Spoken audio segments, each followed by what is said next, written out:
You are listening to the Centropic Oracle, an audiobook podcast of science fiction and fantasy short stories that make you think and feel.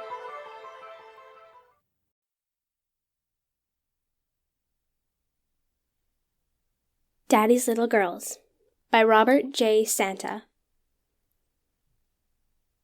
Below them, waves devoured the rocky crags, bite after endless bite. The tumult of the ocean's power came without rhythm, as crashes of water echoed and blended into one murmur of nature's might.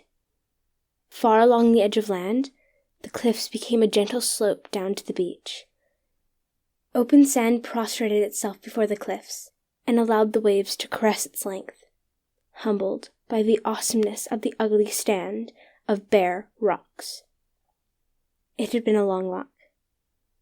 Katie's toes gripped the balcony of stone, and her hair whipped her face as she looked into the ocean's open maw. Hannah stood with her, feeling the wind, one hand raised as if she had meant to grasp for a cloud and had forgotten about it. Lily stood well behind, at the cliff's peak. With the two girls above her, it seemed as if her sisters were being lifted by the earth into an endlessly blue sky. "I don't think I want to do this," Lily said.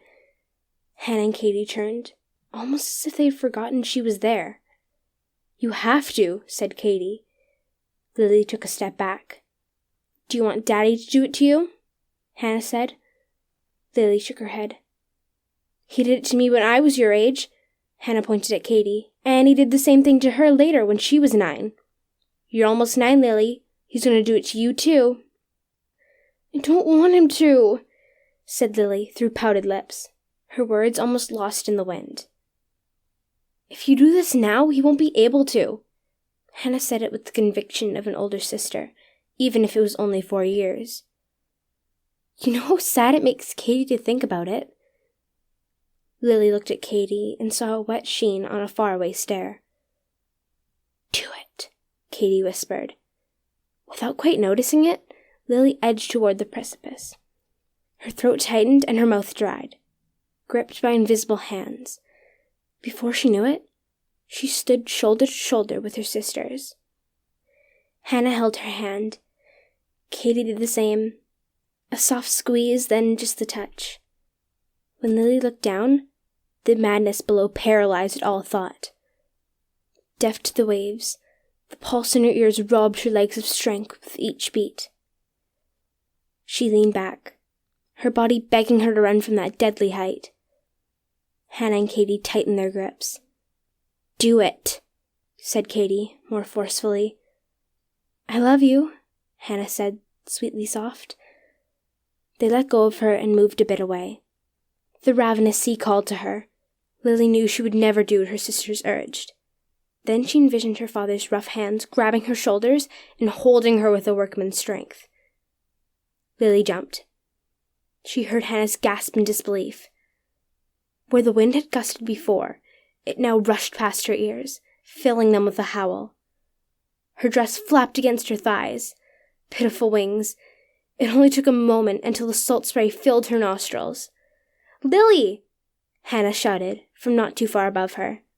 Her stomach fell hard as she pulled to the side, a sweeping curve that brought her too close to the water. A wave's tip touched her foot. Lily leveled out hard and sailed with open arms toward the beach.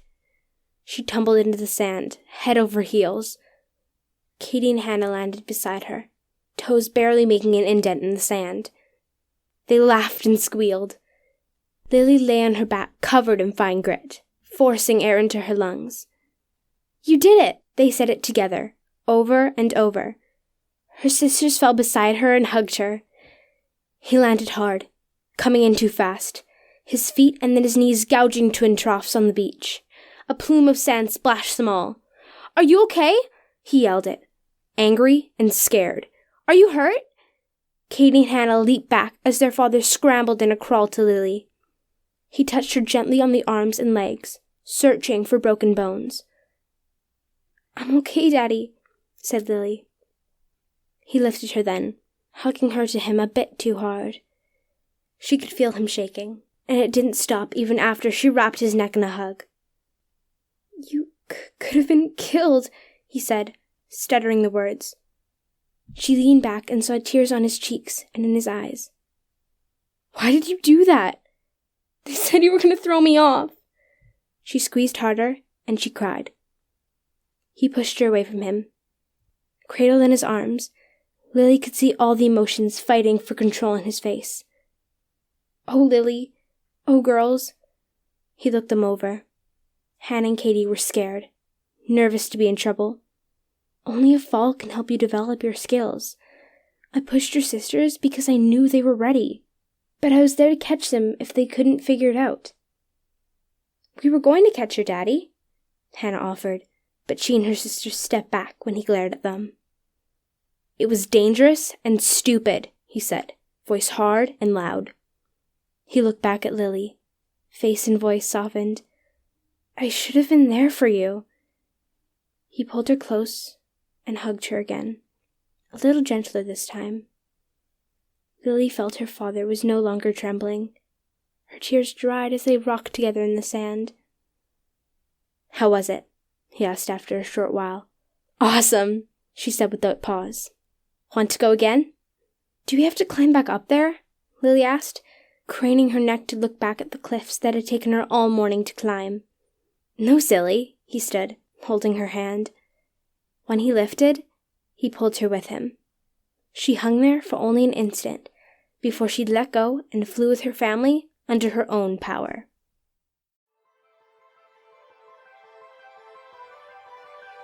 We hope you enjoyed Daddy's Little Girls by Robert J. Santa, read by Sarah Houghton.